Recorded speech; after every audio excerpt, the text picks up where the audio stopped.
Voilà, c'était comme ça pendant quasiment plus de 2h30, Laurent. Vous me passerez l'expression, elle lui a tout fait.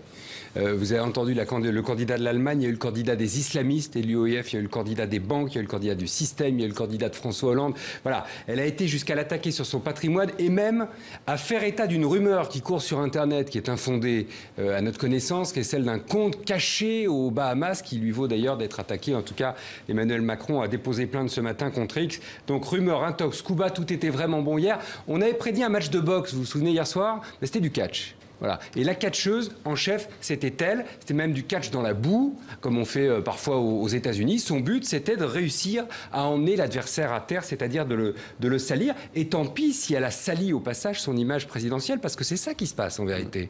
C'est-à-dire ce qui est revenu à la surface, c'est la candidate de l'extrême droite. Marine Le Pen, elle a envoyé la France apaisée, son premier slogan finalement, aux orties hier soir. Elle a renvoyé aux orties tout ce qu'elle s'était construit, cette dédiabolisation du Front National. Tout ça, c'est terminé maintenant parce que son seul but hier, c'était de faire mal aux favoris de l'élection, comme si elle avait déjà tiré un trait sur l'Élysée.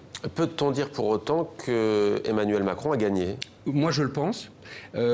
Disons que raisonnablement, on peut le penser, je vais vous le dire comme ça. Si on pense la politique en termes raisonnables, ce qui n'est pas toujours le cas en France et notamment en cette période d'élection, on peut considérer qu'il ne sort pas indemne d'une joute qui était quand même d'un niveau assez médiocre, mais enfin, il a résisté, il a tenu bon, il a essayé de répondre sur le fond, lui, ce qui n'était pas le cas de Marine Le Pen, il ne s'est pas énervé, il ne s'est pas agacé, bref, il avait le costume présidentiel. Ah, on peut dire, très bien, le costume était un peu court, disons que la manche, la chemise dépassait peut-être un peu trop de la manche encore, ça va s'ajuster tout ça. Mais en tout cas, il avait le costume. Moi, je trouve qu'il a même été très bon dans la première heure. Après, c'était beaucoup plus difficile, mais parce qu'il était sous la mitraille de Marine Le Pen et que ça devenait quasiment inaudible. Pour être honnête, c'était par moments ce débat douloureux à regarder, y compris pour les téléspectateurs. Donc oui, s'il y a un vainqueur, pour moi, c'est lui, très clairement.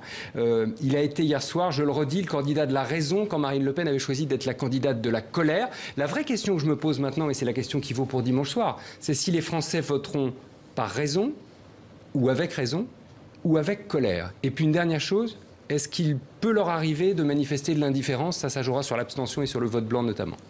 C'était le décryptage de Laurent Bazin. Merci Laurent pour cet éditorial.